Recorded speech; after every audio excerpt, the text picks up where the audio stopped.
Chapter 11. Phil is ill.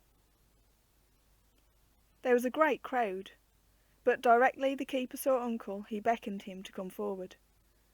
Phil felt immensely proud as the people gave way to let them pass. The keeper unlocked the gate of the little gallery that overhung the Polar's den. "Now, sir," he remarked, "I think you said the little girl," but Kitty hung back and Phil stepped briskly forward. "You, eh? Well, you must be sure not to topple over." Phil disdained to answer, though he certainly held rather tightly to the railing. The bears seemed ever so hungry, and when one of them stood on his hind legs, Phil declared afterwards that he could feel his breath.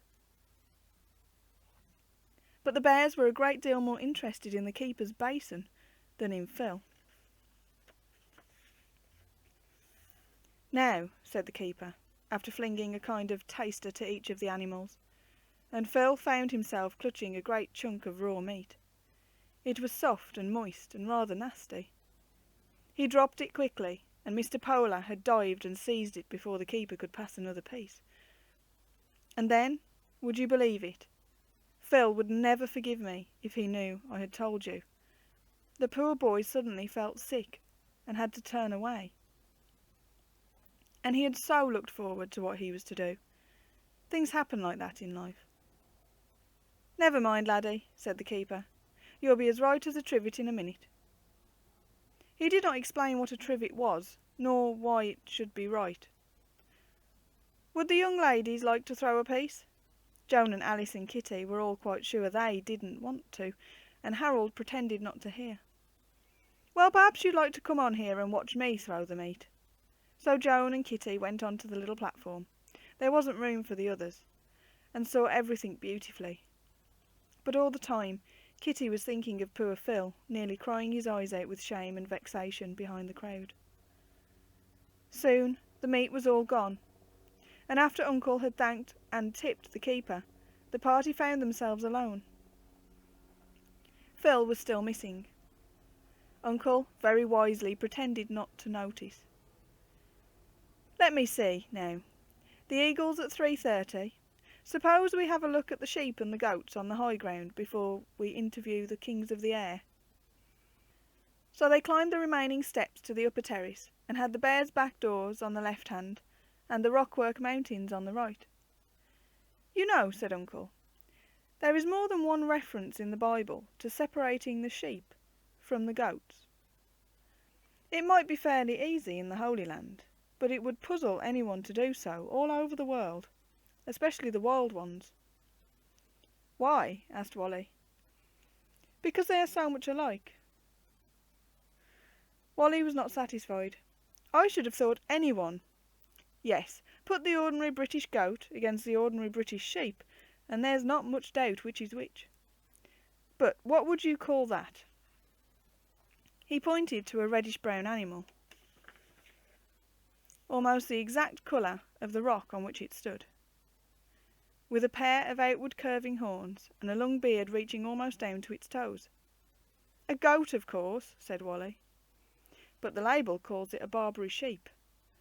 So far as appearance goes—" "I should always know the difference, I think," said Alice. "We used to keep a goat once, and it smelt so horribly that Mother—" "Right again. Yes, you can generally tell a goat by its smell." "There is another way." "What's that?" asked Joan. Uncle had a knack of pausing now and again until one of the children asked a question. He confessed afterwards to their mother that he did it to make sure they weren't asleep. As if anyone would go to sleep when he was talking.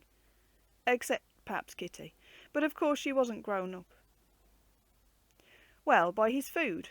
A goat seems to be able to eat almost anything, and to live almost anywhere. In the crowded parts of New York, where numbers of them are kept, it is said that their favourite diet is the paste-daubed advertisements on the hoardings. But of course, like pigs and other animals that are often neglected, they thrive better with careful attention and proper food.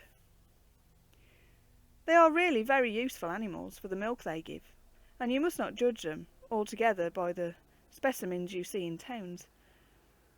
In Switzerland I have often watched great herds of them, like deer on the mountains, and when at sunset they are driven down to the valleys or the lower slopes, and you hear the tinkle tinkle of their bells for miles, both eyes and ears are charmed.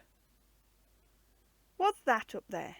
asked Kitty, pointing to a graceful creature perched on the topmost rocks, who seemed to be trying to squeeze his 4 feet together on a space the size of a saucer. "That's an ibex. He also comes from the Alps, but he's a wild goat, living only on the highest crags. If caught very young he can sometimes be tamed, but even then he prefers living on the roof of a house to roaming in the garden. You will notice that his horns curve backwards and are marked by rings like corrugated iron. The ibex are great jumpers, springing sometimes 40 feet from crag to crag, and often descending a deep chasm by simply cannoning off with their feet from side to side. They give such good sport that they have been much hunted, and are now in danger of dying out."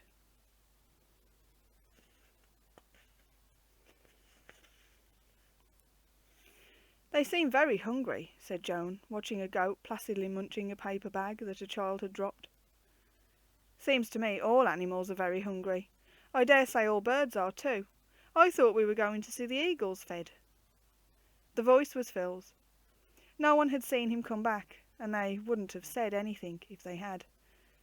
For just half a second Joan was afraid Uncle was going to make a slip.